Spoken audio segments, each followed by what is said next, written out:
Hola, muy buenas noches, seguidores, seguidoras de público y privado. Estamos en PIP Noticias. Hoy es miércoles 14 de noviembre y me da muchísimo gusto saludarlos a ustedes y también a mi compañero Ángel Mario Sherato. ¿Qué tal, Itzel? Muy buenas noches. En esta noche de 14 de noviembre, miércoles 14 de noviembre del 2018, empezamos con la información. Probablemente usted es uno de los consumidores de tortillitas con su chicharrón, su guacamole, qué ricas las tortillas. Sin embargo, mire usted, la información que le vamos a presentar es preocupante, porque podría ser que al consumir usted tortillas de la marca Maseca, podría estar también contaminándose con un germen cancerígeno que fue descubierto según lo indica la Asociación de Consumidores Orgánicos. Veamos la información que nos tiene al respecto mi compañero Dagoberto Zambrano. El 75% de los chiapanecos podría estar consumiendo harina de maíz Maseca con residuos de un herbicida cancerígeno conocido como glifosato, alertó José Ramón Salazar Ballinas, presidente del Grupo de Industriales de la Tortilla Somos Chiapas AC. Si así fuera, tenemos un problema muy grave en Chiapas, porque el 95% de la industria en Chiapas pues ya consume harina de maíz y el 75% del mercado lo tiene Maseca, imagínate. Datos presentados por la Asociación de Consumidores Orgánicos el pasado 15 de octubre indicaron que 3 de 8 muestras de harina de maíz Maseca contienen glifosato, alcanzando niveles preocupantes, dado que cada mexicano consume en promedio medio kilo de maíz al día. Pero los que tendrían que salir a dar la cara para decir que si efectivamente eso no es la empresa Maseca. Y aquí en Chiapas, en México, pues la DIPRIS, en este caso los riesgos sanitarios que dependen de la Secretaría de Salud, y la Profeco, que es la Procuraduría Federal del Consumidor. Salazar Ballinas agregó que de las 4.500 tortillerías que existen en el estado, más del 90% utilizan harina de maíz Maseca. Informó para PIP Noticias, Dagoberto Zambrano.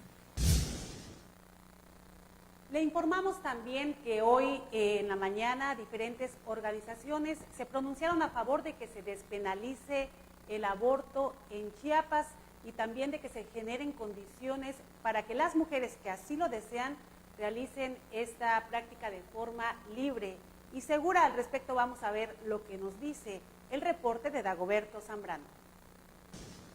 En Chiapas, los abortos mal practicados son la segunda causa de muerte.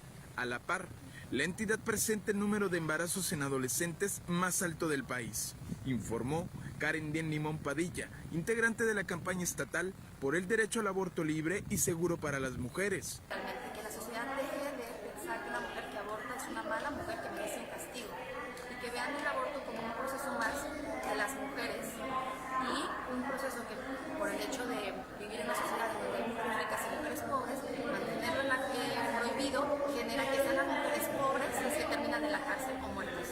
En el marco del Foro sobre Derechos Reproductivos, realizado este miércoles en el Congreso del Estado, añadió que solo 3 de las 25 diputadas locales que integran la 67 legislatura asistieron al evento donde la organización GIRE presentó el informe Maternidad o Castigo y que refleja el poco interés que tiene el Poder Legislativo en despenalizar el aborto. Estos temas que son tan fundamentales para nosotras, las diputadas lo están viendo como temas de segunda, sino es de que de tercera o de cuarta, lo cual es lamentable. Yo las invito a que reflexionen acerca de eso. ¿Qué lugar tiene este tema tan relevante como es la vida de las mujeres para las diputadas? Dian Padilla señaló que una mujer que desea interrumpir su embarazo lo hace aunque esté en peligro su salud o su estatus legal, un argumento de peso para despenalizar el aborto y generar las condiciones para que el procedimiento se realice de manera segura. Este foro fue organizado por las asociaciones civiles Mary Stops, Fondo María y Católicas en el Derecho de Decidir, informó para PIP Noticias, Dagoberto Zambrano. A este foro Chiapas, organizado los abortos mal por practicados son la segunda organizaciones causa de como muerte. Fondo María y Católicas por el Derecho a Decidir, asistieron solamente 3 de las 25 diputadas que integran la 67 legislatura del Congreso del Estado, esto a pesar de que fueron invitadas todas y no nada más asistieron 3. El objetivo era sensibilizar a las diputadas y también a los diputados que asistieran sobre este tema que es de salud pública y que importa mucho a las mujeres porque cientos de mujeres están muriendo a causa de la falta de condiciones médicas seguras. Solamente las mujeres que tienen recursos, las mujeres que tienen dinero pueden acudir hacia la Ciudad de México, que es la única entidad donde la interrupción del embarazo puede realizarse en condiciones seguras y de una forma legal. Para esto damos la bienvenida, para que nos ahonde sobre el tema, a Karen Dian Padilla. Ella es integrante de la campaña estatal por el aborto libre y seguro. Gracias por estar aquí, Karen. Muchas gracias a ustedes por la invitación y por el espacio, ¿no?, para hablar de este tema. Háblanos de esta campaña que se está desarrollando en Chiapas. ¿Cuál es el objetivo de que se despenalice o de sensibilizar primero a las diputadas sobre este tema de la interrupción legal del aborto? Bueno, sí, el objetivo de la campaña es que el aborto sea seguro, gratuito y legal en Chiapas. Tiene una finalidad también pedagógica, es decir, queremos informarle a la ciudadanía que, pues, aunque la gente no quiera, aunque esté prohibido, las mujeres abortan. Hay mujeres que abortan todos los días. Entonces, creo que hemos caído en un falso debate. Decir aborto sí, aborto no, es equivocado. El aborto existe, aunque esté prohibido, aunque la gente no esté de acuerdo, aunque al sacerdote le moleste, las mujeres abortan todos los días. Por unas de manera involuntaria, porque es parte de un proceso fisiológico. Hay embarazos que prosperan, hay embarazos que no prosperan y el cuerpo simplemente aborta, ¿no? Y hay mujeres que no creen que están en las condiciones para ser madres y recurren a los abortos clandestinos. Hay dos formas de abortar clandestinamente. Una forma que es segura, acompañada con medicamento, con un protocolo avalado por la OMS, porque hay organizaciones de mujeres que se dedican a hacer esto, o también hay organizaciones que ayudan a mujeres que les dan financiamiento para que puedan ir al DF a interrumpir sus embarazos, que esa es la manera clandestina, nada peligrosa, mejor dicho, de abortar. Pero también está la otra parte del aborto clandestino, que son mujeres que ante la desesperación de no querer seguir con el embarazo, pues recurren muchas veces a personas charlatanas, que no solamente lucran con su desesperación, sino que también pueden poner en riesgo su vida, ¿sí? Sobre todo mujeres que no tienen acceso a la Internet, porque, bueno, afortunadamente, actualmente hay muchísima información en Internet de cómo practicarte un aborto seguro en tu casa, ¿sí? Simplemente con un medicamento que se llama misoprostol y que se puede conseguir en cualquier farmacia. Y muchas mujeres no tienen acceso a eso, entonces les venden el medicamento o carísimo, les dicen, les dan mal las instrucciones, y pues ahí tienes que la segunda causa de muerte materna en Chiapas son los abortos mal practicados. Cuando el aborto, como lo vimos hoy en el foro, es un procedimiento muy seguro cuando se lleva a cabo bajo ciertas condiciones, ¿no? Pues bien. Bueno, a mí me llama mucho la atención lo que dije sobre este medicamento, que se me hace también que aquí tiene mucho que ver la autoridad sanitaria, porque independientemente de si la gente lo adquiere en una farmacia o cualquier otro lado, creo que debe haber un control, porque es aplicárselo o automedicarse es poner en riesgo la vida del producto.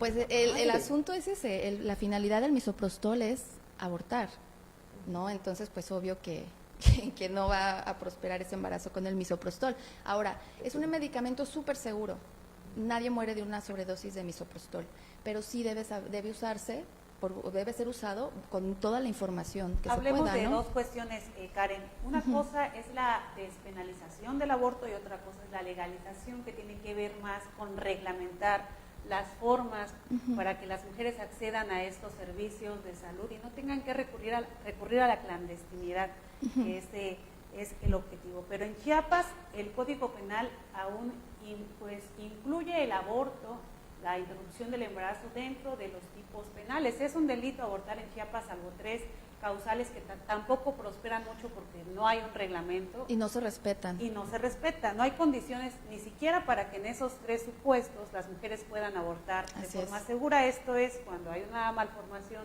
del producto, cuando la vida de la mujer está en riesgo, cuando el embarazo es resultado de una agresión sexual.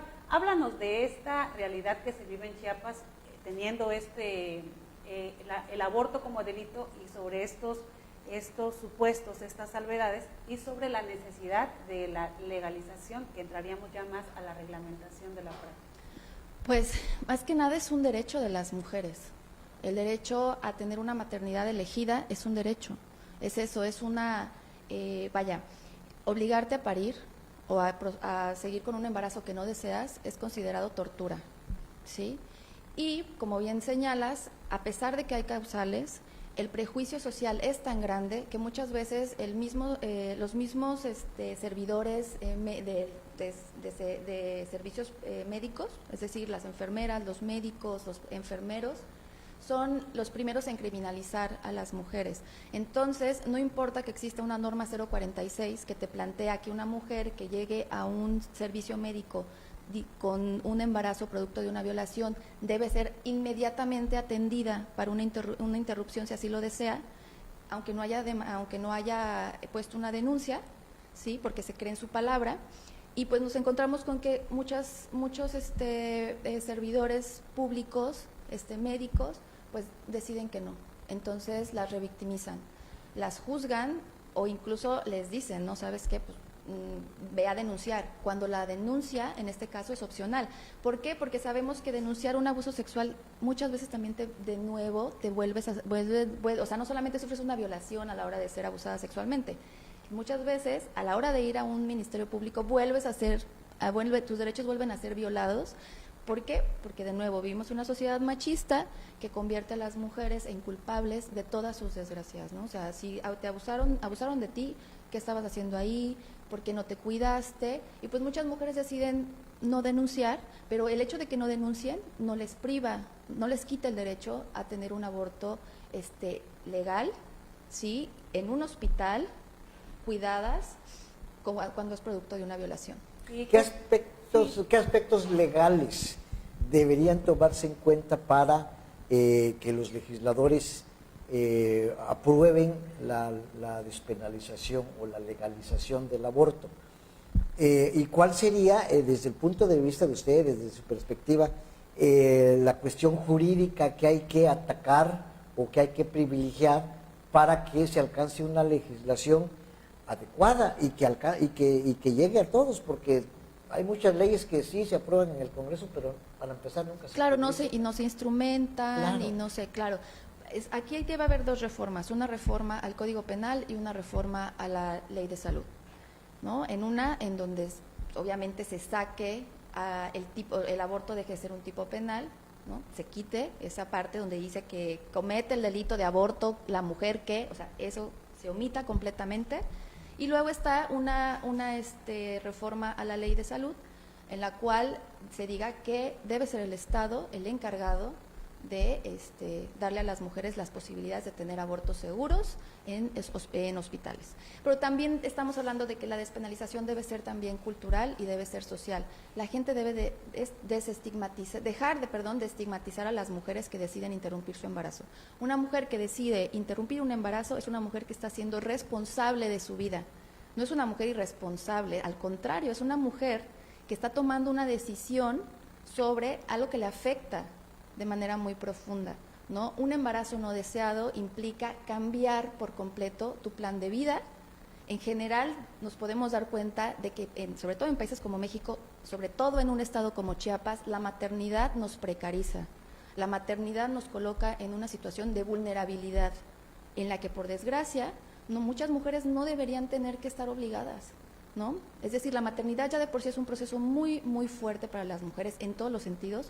Ahora imagínate serlo cuando no lo deseas, o serlo cuando es producto de una violación. Porque bueno, también pongámonos en otra estadística, Chiapas es el primer lugar en embarazos adolescentes. Estamos de acuerdo que una persona que empieza su vida sexual no está pensando en ser madre, ¿no? O sea, la mayoría de estos embarazos adolescentes son producto de la falta de acceso a los métodos anticonceptivos, la falta de acceso a la información o una falla en el método, que también suele pasar, ¿no? Pues esto ha de ser mucho peor en las comunidades indígenas, donde esta información definitivamente no llega, donde hablar del uso del condón, del uso de otros métodos de prevención del embarazo, de planificación familiar, pues simplemente son un tabú. ¿Hay mujeres en Chiapas encarceladas por abortar? Sí, y hay en realidad muchas no están por el delito de aborto, sino por asesinato en relación de parentesco, es decir, las meten a la cárcel por asesinar a sus hijos, cuando no estamos hablando de que los abortos pues no son ni siquiera niños ni bebés, ¿no? Son embriones, son fetos, pero no son niños. Hay casos emblemáticos que ustedes recuerden, no solamente en Chiapas, sino a nivel nacional. Yo creo que se presentaron algunos. Sí, a nivel nacional hay un caso específico que fue como muy, muy sonado, que fue el caso de Antelma y Guadalupe, dos mujeres que fueron a la cárcel por aborto, bueno, una por abortar y otra por ayudarle a la amiga a abortar, y estuvieron 5 meses en la cárcel. En esos 5 meses ellas fueron víctimas de abuso sexual, de violación a sus derechos humanos, y cuando vemos o atendemos el contexto socioeconómico en el que esta mujer tuvo que tomar la decisión de abortar, bueno, tenía 5 hijos, era empleada de una maquila, su esposo acababa de abandonarla y ella no podía permitirse tener otro hijo. Recurre a su amiga le ayuda a interrumpir ese embarazo y la denuncia la hija de una de ellas. Pues, este es solamente un caso. Es un caso de muchísimos casos. Estamos hablando, por ejemplo, otro caso de Dafne en Querétaro, actualmente una mujer que no sabía que estaba embarazada porque ya sufría de una enfermedad, hipotiroidismo, no recuerdo qué enfermedad, pero de la tiroides, que te provoca síntomas muy parecidos a un embarazo, pero pues ella estaba acostumbrada a lidiar con ellos porque tenía hipotiroidismo. Está en una tienda departamental, se siente mal, va al baño, nace, tiene un aborto espontáneo en el baño, ella al verlo se desmaya de la impresión, pues imagínate, tú estás, pues sí, sintiéndote un poco mal, pero de repente vas al baño y ves un bebé, pues de la impresión te desmayas, bueno, ella está en la cárcel y está enfrentando un juicio actualmente en el que puede estar presa hasta 15 años. Pues Karen, ¿cómo te estás organizando, no solo tú, las otras integrantes de esta campaña, y cómo están tejiendo, cómo está funcionando esta red a nivel nacional, y bueno, que tiene este emblema del pañuelo verde? El pañuelo verde lo retomamos de la campaña nacional por el aborto de Argentina, porque de alguna manera es de donde hemos tomado un poco la inspiración para radicalizar esta lucha, ¿no? Para no quitar el dedo del renglón. Y lo que estamos haciendo es, por ejemplo, pues dando charlas, mis compañeras de DDCER, de Católicas por el Derecho a Decidir, de Fondo María, de Mary Stops, que son las compañeras que integran esta campaña, junto con otras feministas independientes, pues ellas tienen campañas permanentes, ¿no? de información en cuanto a métodos anticonceptivos, de acompañamiento, de cursos y tal, y bueno, nosotros vamos a seguir en esto, ¿no? El foro, como tú bien decías, tenía la finalidad de sensibilizar a las diputadas, de decirles, a ver, esta es una deuda que la democracia tiene con las mujeres, o sea, no es posible que el único lugar donde se les reconoce a las mujeres el derecho a su autonomía corporal sea la Ciudad de México, en donde el derecho a decidir ya cumplió 10 años, entonces no es posible que solamente ahí se les reconozca a las mujeres su adultez, su madurez para tomar decisiones sobre su vida. O sea, no es posible que las demás mujeres estemos en esas condiciones. Es una deuda de la democracia. Entonces, nosotros queríamos también, pues, darles argumentos, porque hay argumentos legales, hay argumentos médicos y, sobre todo, éticos, que tiran por los suelos ese argumento de el aborto es un asesinato. No es un asesinato. ¿Sí? Es la interrupción de un proceso que se puede dar, como ya dije, de manera espontánea. Muchas mujeres abortan y ni siquiera se dan cuenta. Y también, pues bueno, es algo que debería, ¿no? Un tema que ya deberíamos haber superado, porque de nuevo, que tú lo prohíbas no significa que mañana dejen de existir los abortos. Los abortos se siguen dando en condiciones muy peligrosas para las mujeres. Por último, dos cosas. Mencionó usted a algunas agrupaciones católicas. ¿Cuál es la postura de la Iglesia Católica, de la alta jerarquía? Porque hay muchos católicos conscientes, claro, pero la alta jerarquía es tosuda, sigue entercada. Sí, en la Edad Media. Sí, exactamente. Y lo otro, ¿qué reacción de ustedes ante la indiferencia, principalmente de las diputadas, porque ellas son mujeres? Sí, claro. Y en algún momento podrían estar en una situación de esas, o tienen que legislar sobre eso. Sí. Serían esas mis dos preguntas. La Iglesia. La Iglesia y la legislativa. Bueno, ¿qué podemos esperar de, por ejemplo, el arzobispo de Tuxtla, que dijo que para él es peor abortar que abusar de un niño. O sea, cómo tomar en serio lo que piense, por ejemplo, una persona que nunca va a ser padre, que se supone que no debe tener vida sexual y que opine sobre algo que nunca le va a atravesar. O sea, a mí me parece irrelevante lo que tenga que decir el padre, el papa, quien sea, ¿no? Y en cuanto a la postura de las diputadas, pues es lamentable, porque al final de cuentas ellas no pueden legislar situadas en sus creencias personales, porque ellas deben legislar para todas y para todos, ¿no? Se supone, eso deberíamos esperar nosotras. Y ellas deberían ser capaces de decir: yo no estoy a favor del aborto, pero yo no le voy a imponer a otras, ¿sí?, que mis decisiones, las decisiones que yo tomaría. Yo tengo compañeras que son feministas que dicen: yo no abortaría, pero saben que no porque tú no abortes quiere decir que las otras mujeres no necesiten eso, ¿no? Sobre todo cuando hablamos de que en las condiciones actuales lo que haces es convertir el aborto en un privilegio de clase. Quienes pueden abortar son las mujeres que tienen dinero para pagarse un aborto con su ginecólogo privado, con las condiciones médicas debidas. ¿Y qué haces con la mujer que vive en las granjas, con las mujeres que viven en las colonias periféricas de Tuxtla o que viven en otros lugares y que no tienen el dinero para pagarse el aborto con su ginecólogo? ¿Qué haces con esas mujeres? Pues las estás castigando por ser pobres. Nos quedamos con esta reflexión, Karen. Este tema da para mucho más, para toda una entrevista. Nos gustaría que muy pronto estés con nosotros, claro, para hablar con más amplitud sobre este tema. Sí, no, muchas gracias. Agradezco mucho tu presencia. No, gracias a ustedes por darme este espacio. Gracias.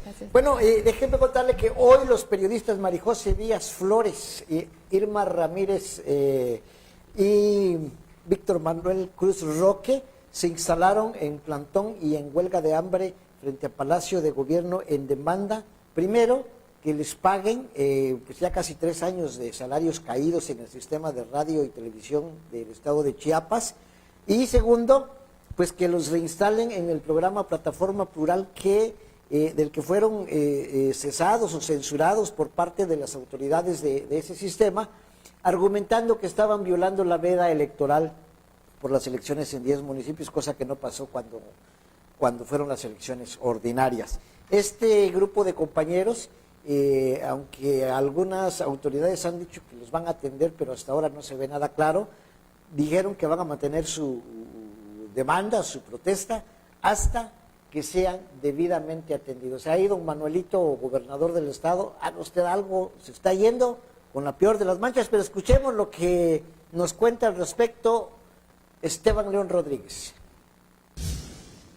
Esta mañana, Víctor Cruz Roque, Irma Ramírez Molina y María José Díaz, trabajadores del sistema de radio, televisión y cinematografía del estado de Chiapas, iniciaron un plantón frente al Palacio de Gobierno en Tuxtla Gutiérrez y se declararon en huelga de hambre para exigir el pago por los servicios que prestaron desde hace 2 años en su programa de radio Plataforma Plural. Comentaron que el lunes pasado expusieron su situación económica a través de los micrófonos del sistema chiapaneco y más tarde, como represalia, les informaron que su programa había sido suspendido. Ha habido acercamientos, han habido promesas y por eso nos hemos mantenido en el sistema, pero a partir de hace 2 días que nos suspenden el programa por hacer una cobranza pública, pues decidimos iniciar este ayuno. Irma Ramírez aseguró que solamente les han llenado la bolsa de promesas, pero no les han dado una fecha de pago, situación que les preocupa porque la administración estatal está próxima a concluir su periodo. Los periodistas responsabilizaron al gobernador Manuel Velasco Cuello de cualquier situación que ponga en riesgo su integridad física y la de su familia. Las compañeras, bueno, humanamente padecen diabetes y esperemos que esto no pase a más. Responsabilizamos al gobernador Manuel Velasco Cuello, a Enoc Hernández Cruz, y de manera personal yo responsabilizo a Roberto Rubio Montejo, porque había un trato con él de que se iba a solucionar esto por la vía del entendimiento y del diálogo institucional, y no han cumplido. Para PP Noticias, Esteban León. No cabe duda que este cierre de sexenio, el sexenio de Manuel Velasco Cuello, está cerrando con inconformidades en todos los sectores, y uno de ellos es el sector salud. Hoy, trabajadores de la sección 50 del Sindicato Nacional de Trabajadores de Salud se congregaron afuera del Congreso del Estado, donde una vez más exigieron al gobierno de Manuel Velasco Cuello que ya les pague la deuda de 800 millones de pesos que tienen por pagos de sueldos. Vamos a ver la nota que al respecto nos tiene Esteban León. Personal adscrito a la sección 50 del Sindicato Nacional de Trabajadores de la Salud se manifestaron frente al Congreso del Estado, en Tuxtla Gutiérrez, para exigir al gobierno de Manuel Velasco Cuello el cumplimiento de pagos de vengados e insumos. José Luis Zabaleta Ruiz, vocero de la sección 50, desmintió el rumor que corría en redes sociales, en donde aseguraban que el gobierno del Estado había donado un camión de medicamentos al Hospital Gilberto Gómez Maza. En el Gómez Maza fueron a entregar un tráiler de medicamentos. Y los compañeros refutan que están ahí en el Facebook diciendo que es puro pañal. Y le dijimos, bueno, pues vayan, acompáñennos. Como diputados, acompáñennos para ver si, para que no nos crean nada más, ¿verdad? Entonces, pues definitivamente no aceptaron ir. El día de ayer, una comitiva de aproximadamente 100 trabajadores de salud llegaron a la Ciudad de México para buscar una audiencia con el presidente electo Andrés Manuel López Obrador. De no ser atendidos, Zabaleta Ruiz advirtió que mandarán 2 camiones más con trabajadores. Ahorita los casi 100 compañeros que se fueron, ¿no lo reciben? Hoy tenemos que salir 2 camiones más. Y así lo vamos a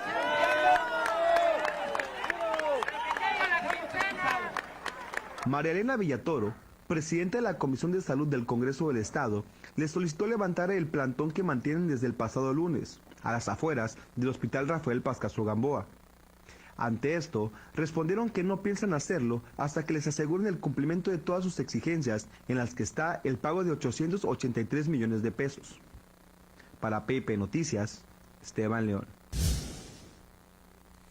Bien, y en otras noticias, déjeme contarle que estudiantes de la licenciatura de comunicación de la UNACH presentarán el mediometraje Préstamo Personal, que retrata la esclavitud del siglo XXI. La película está ambientada en el año 2030 y trata de un esclavo que busca a su esposa.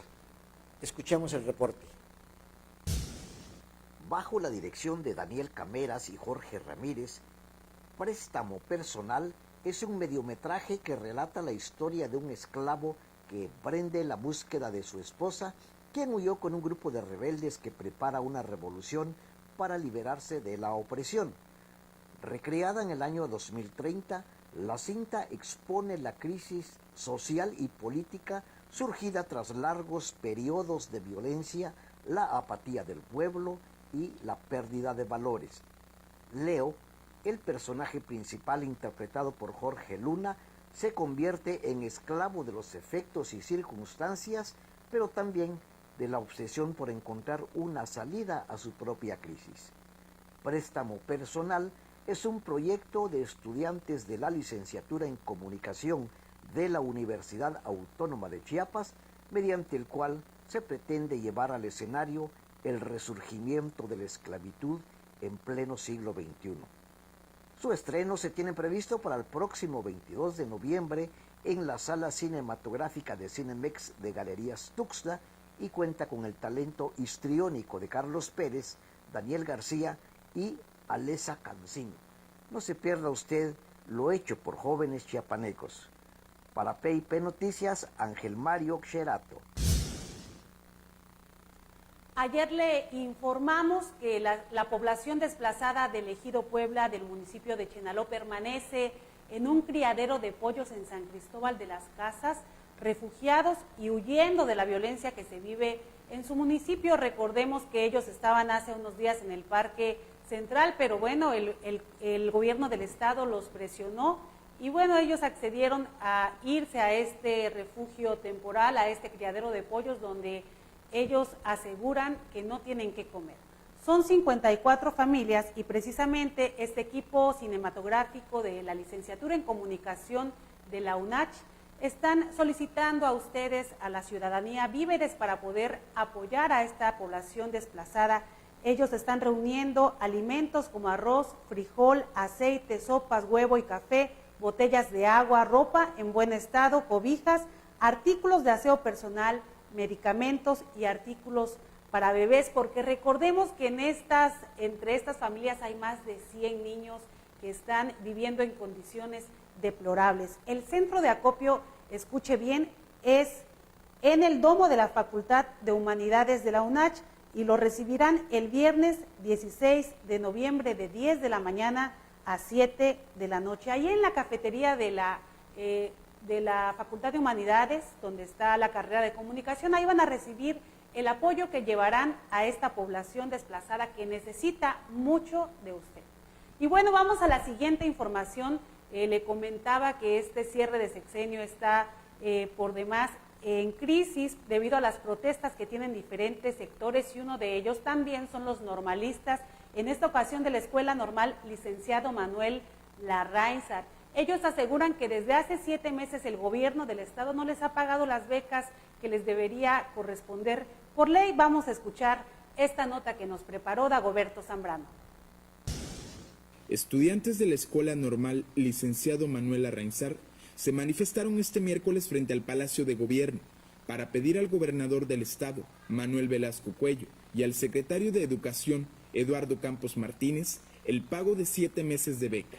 Al respecto, Juan Ángel López, representante de este gremio estudiantil, dijo lo siguiente. Una buena respuesta. Principalmente lo que nosotros estamos visualizando en esta marcha es de que las necesidades que tiene nuestra normal en cuestión de infraestructura, que se hablaban de la construcción de 4 aulas más, que se hablaba de la equipación y remodelación de todo el mobiliario en nuestra normal, y precisamente la equipación de nuestra sala virtual y de nuestra sala audiovisual, que todavía no se ha dado. Entonces... Ángel López agregó que entre las peticiones también se encuentra la construcción de aulas escolares y el mejoramiento en la infraestructura de la institución.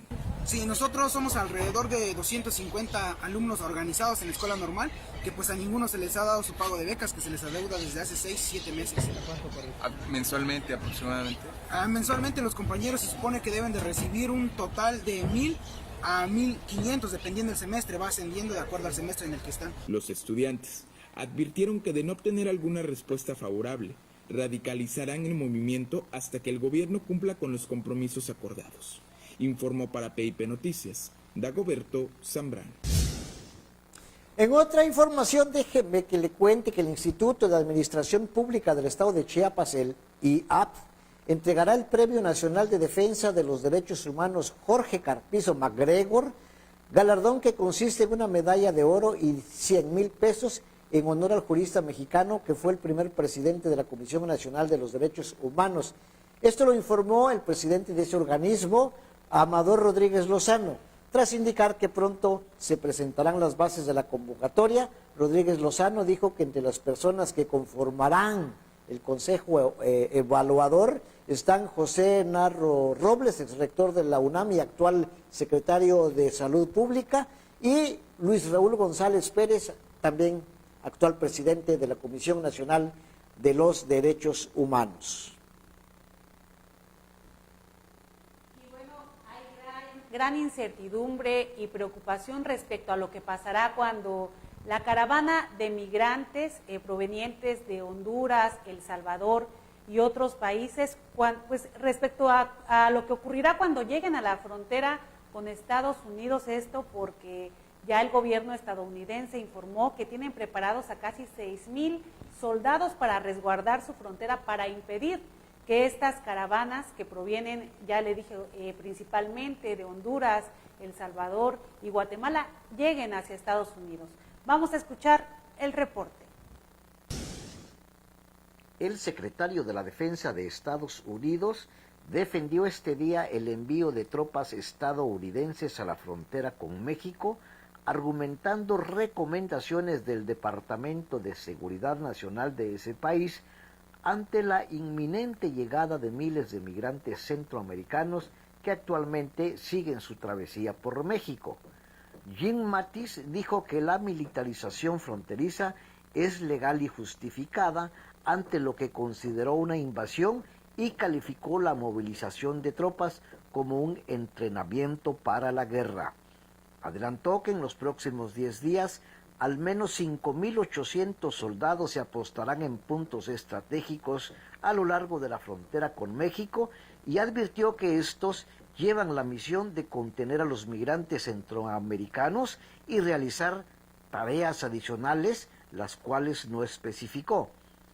Pese a sus advertencias, el lenguaje utilizado y las amenazas de Donald Trump en el sentido que los militares tendrían la orden de disparar contra los migrantes que intentan atravesar la frontera por la fuerza, Mattis dijo que la mayoría de soldados estarían desarmados y tendrían asistencia de helicópteros artillados.